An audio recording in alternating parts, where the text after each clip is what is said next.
first stages of when people go on a long rebuild, they've got a chance to skip the first couple of years where they're like really bad with no real interest, because they've already got like the prospects and young guys that are in the majors immediately. Well, with some decent veterans as well, like Edwin and Jay Bruce, to be honest. But that's the benefit of doing it.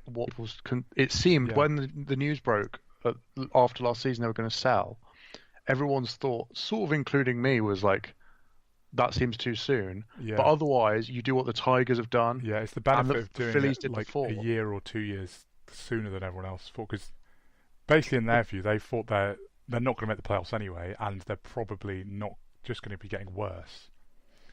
So it's like if they make themselves like a lot worse in the short term, they're not going to have to be bad as long, because they trade assets still have value. It's a bold decision for keeping fans. Yeah. And you get a lot of criticism for rebuilding when you win 89 games, but actually it's the right thing to do. If you're playing out the park, that's what you do now, I think. Yeah. Is you go, we're pretty close to our ceiling here, and we're spending a lot of money as it is. They got off most of Cano's contract, and they got top prospects for Diaz. Like I think it's quite similar to what the Indians are doing, apart from it's more justified for the Mariners. Because with the Indians, they were kind of at their ceiling, or they thought sort of past their best. But they were actually making the postseason and competing properly. Whereas, I mean, the Mariners front office just accept they're not really going to improve from this point with this current team, and they're still not making the playoffs. So let's just, if they start the rebuild now, they've got like ahead pretty much. The only surprising thing for me is they didn't move Haniger. Yeah, well, I think talking about fans, I think I read something that's basically their concession is they're going to keep Mitch Haniger. He's like their new face franchise, so a bit like the Royals with Merrifield. Yeah. As we said in the last episode, and also, well, we probably move on soon because we've spent quite a lot of time on these two teams. But Kikuchi, as well, is another guy that's like an unknown that's potentially could have a lot of upside.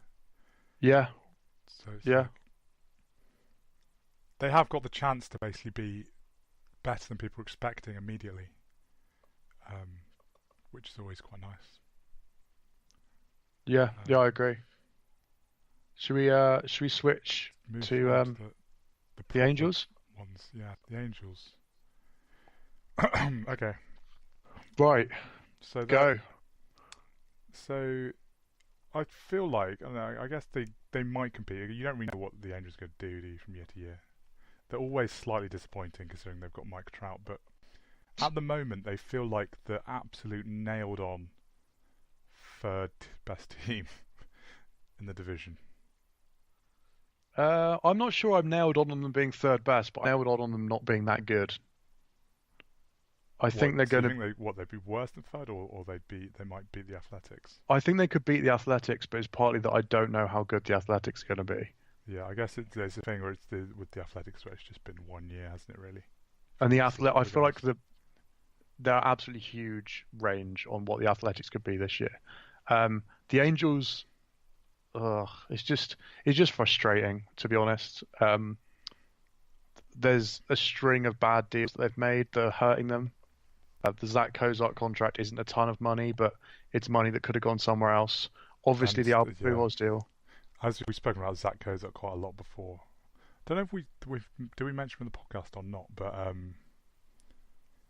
it's the worst deal is before they made it. It didn't even seem like I wasn't even surprised he was bad last year.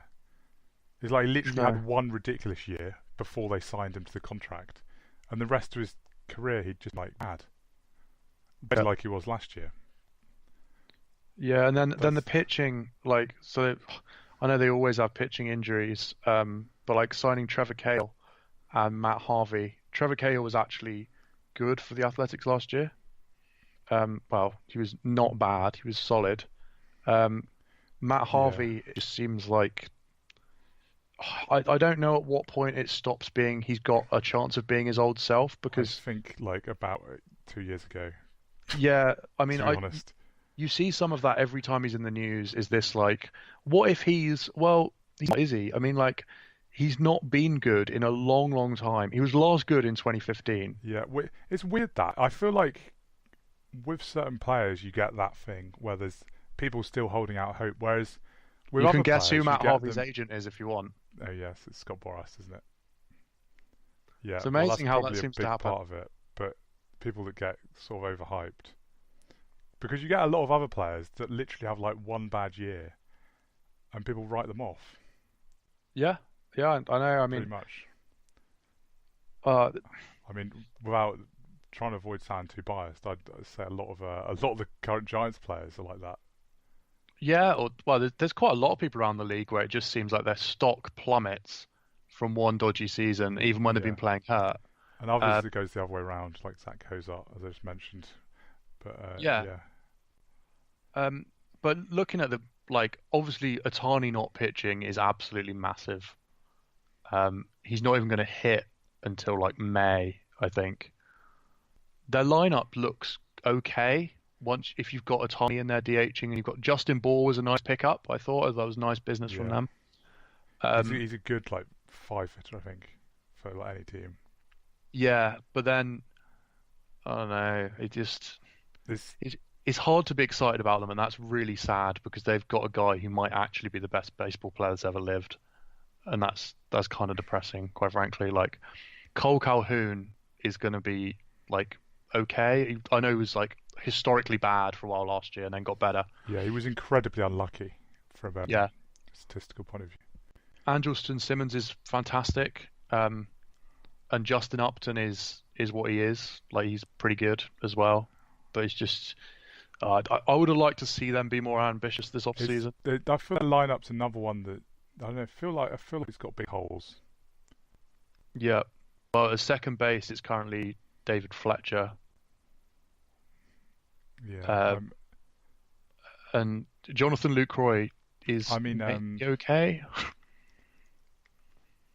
I don't know. I guess to see how much Zach Cozart plays, but like if he's playing regularly, that's a hole, Yeah, a well, definite hole in the lineup. he's also going to be playing third if he's playing regularly, I And think. he's So it's yeah, not even like he's taking up a middle infield position or anything. Like if you're in a power hitting position and you've got him there, that's not it. no, And Lucroy is another one of these guys that's like not been good that much of his career. Just was yeah, absolutely amazing in 2014. I don't mind him for a lot of teams. Them getting him like last year when he was a free agent for so long, found that a bit strange. Because he's just like an experienced catcher, he's a good defender, and he has had years where he's been like a quite decent hitter. So it's like I don't mind that as a for any really that needs a catcher. Getting Luke Roy seems like a decent move, but they've lost. Well, he was injured all the time anyway, but they lost Garrett Richards now, haven't they? Yeah, Because almost every other year, it was one of the big things before the season started was his big question: if Garrett Richards can stay fit, he could be a potential Cy Young contender. but he All never this could. stuff. No, and now he's gone. So But it's sort of even though he was never fit, it doesn't like that is still an upside, isn't it? yeah, Is that's the thing. It's when like you always had the chance that he was going to be fit for like most of the year, and because when he was fit, he was really good most of the yeah, time. But yeah, they've basically got a rotation of like almost of a tanking team, to be honest. Haven't they at the moment? yeah, I think. Well, just like you said, they've signed like Matt Harvey and just like a load of old guys and just see if they can be not terrible. Really, yeah. I don't know what they're expecting from that rotation. Like, I think that's the main reason. I think why they're not. I don't have much faith in them being great. Although, did they change manager? yeah, I think so. Because it's always interesting to see how much difference that actually makes in teams. Although I feel like in baseball, a lot of it is above the manager, the stuff that makes the real difference. Because like the Cahill signing, it's like a classic case of signing someone after a good year. But I feel like a lot of the good year might have been to do with him playing for the Athletics. Yeah. You know, I don't think he's suddenly that guy now. a bit like when the Astros sign any pitcher and they're suddenly a Cy Young contender. Yeah, they're suddenly miles an hour. I know it obviously not so blatant. It wasn't so blatant as that, but I don't know. I feel like there is stuff. Part of it is to do with that, and it's just their pitching's basically one of these teams. Their pitching's never been that good. They never get that good results. I mean, it was. Looking, it looks sort of solid last year, but you know, it's going to be worse. Their pitching, basically, I don't think their pitching's not going to be as good as it was last year, which is worrying. And solid's not enough when you've got that many holes in the lineup. It's No. like, so they finished. They were, what was it, 80 and 82 last year? Yeah. Yeah. I wouldn't be That's surprised a if long they way were. off the playoffs, to be honest. Yeah, well, yeah. Oakland had the spot, and there was 17 games ahead of them. I don't know if the second wild card's going to be that high in the American League this year.